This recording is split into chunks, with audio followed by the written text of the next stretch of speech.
안녕하세요 여러분. 오늘의 흥미로운 영상 내용은 해리스, 여성들의 대거 참여의 배팅의 결승선 통과, 그리고 일론 머스크의 로봇택시 계획, 정말 실현 가능할까? 에 관한 것입니다. 우선 좋아요 버튼을 누르고 채널 구독 및 알림 설정도 잊지 마세요.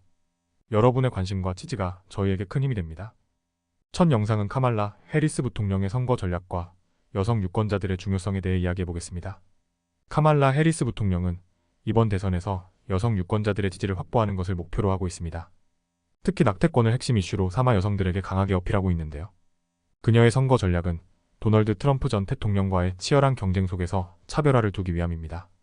트럼프는 임기 중 로비, 웨이드 판결을 뒤집는 대법원 판사를 임명하며 낙태권을 약화시킨 바 있습니다. 해리스는 이를 강조하며 여성들에게 신체에 대한 자유와 선택권을 부여하는 것이 얼마나 중요한지를 설파하고 있습니다. 해리스 캠프의 중요한 인물 중 하나는 바로 전 영부인 미셸 오바마입니다.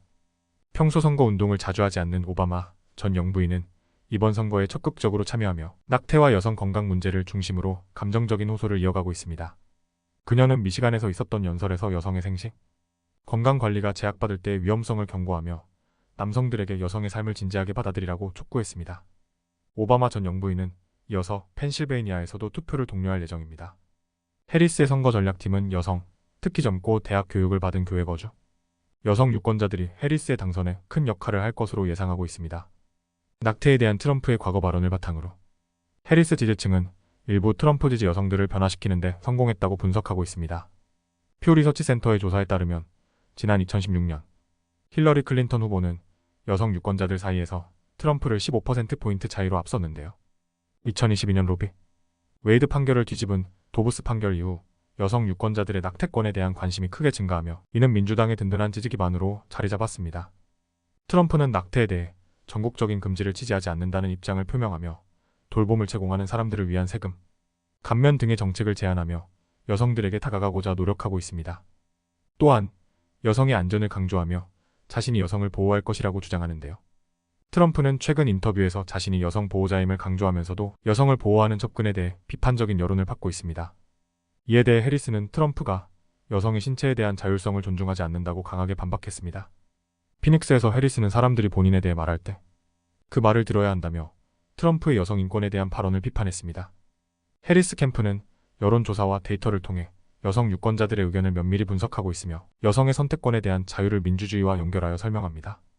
갤버나이즈 액션이라는 비영리 단체는 봄부터 주요 경합주를 중심으로 온건한 백인 여성 그룹을 추적해왔으며 그 결과 일부 여성들이 해리스 쪽으로 이동했다는 것을 확인했습니다. 하지만 트럼프를 지지하는 여성들도 여전히 남아있는데요.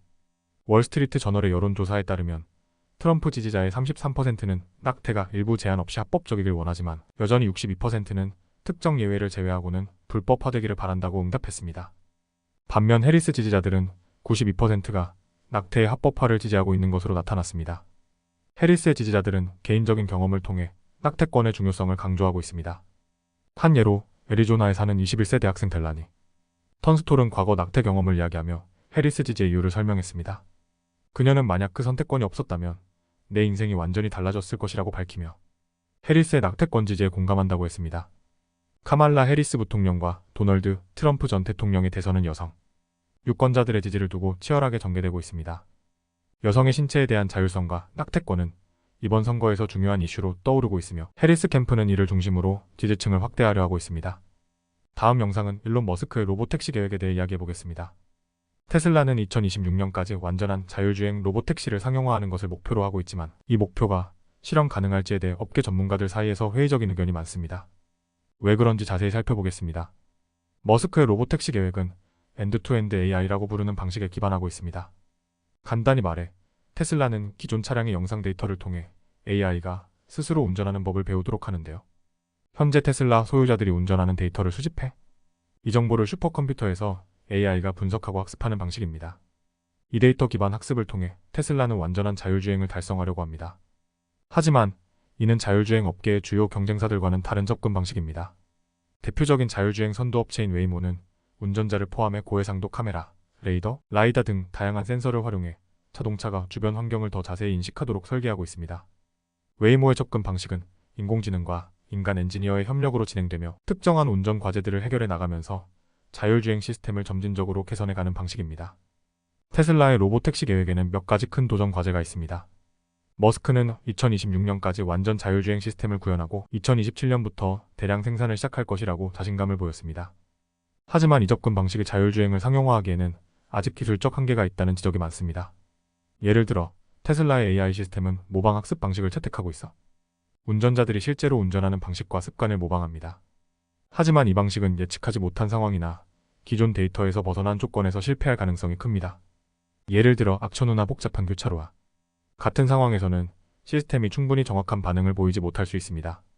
웨이모와 같은 경쟁사는 강화학습이라는 방식을 사용해 자율주행 차량을 더욱 안전하게 만듭니다. 웨이모의 차량에는 안전운전자가 탑승해 있고 차량이 잘못된 행동을 했을 때 운전자가 즉시 개입하여 오류를 수정합니다. 이러한 방식을 통해 웨이모는 자율주행 시스템을 점진적으로 개선할 수 있습니다. 반면 테슬라는 카메라만을 활용해 자율주행을 구현하고 있습니다. 이는 비용 측면에서는 장점이지만 안전성에서는 약점이 될 수 있습니다. 실제로 테슬라의 현재 자율주행 보조 시스템 FSD는 예상치 못한 상황에서 위험한 결정을 내릴 때가 있어 운전자가 항상 주의해야 한다는 지적을 받고 있습니다. 일론 머스크는 로보택시가 테슬라의 시장 가치를 크게 상승시킬 것이라고 예상하고 있습니다. 그는 테슬라가 자율주행과 로보택시 사업을 통해 약 30조 달러의 가치를 창출할 수 있다고 말했는데요. 실제로 머스크는 스페이스X의 성공을 바탕으로 테슬라에서도 비슷한 혁신을 이루겠다는 자신감을 보이고 있습니다. 그러나 자율주행차 개발에서 이런 속도와 혁신을 이룰 수 있을지에 대해서는 업계 전문가들의 의문이 많습니다.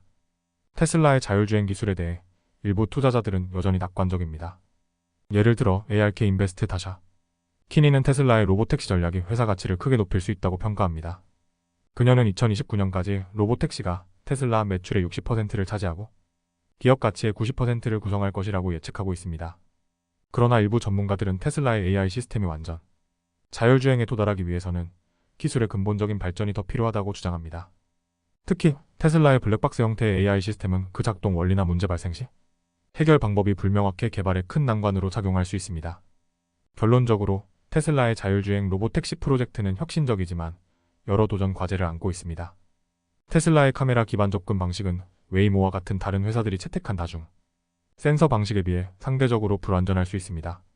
머스크의 비전이 실현된다면 자율주행 시장에 큰 변화가 있을 수 있지만 그 길은 여전히 멀고 불확실해 보입니다. 오늘은 월스트리트 저널 기사를 바탕으로 테슬라의 로보택시 계획에 대해 알아보았습니다. 테슬라의 자율주행 기술이 앞으로 어떻게 발전할지 그리고 자율주행 시장에서 어떤 위치를 차지할지 함께 지켜보도록 하겠습니다. 오늘은 여기까지입니다. 다음 영상에서 더 유익하고 흥미로운 내용으로 찾아뵙겠습니다. 이 영상은 투자 의견이 아닙니다. 매우 고맙습니다.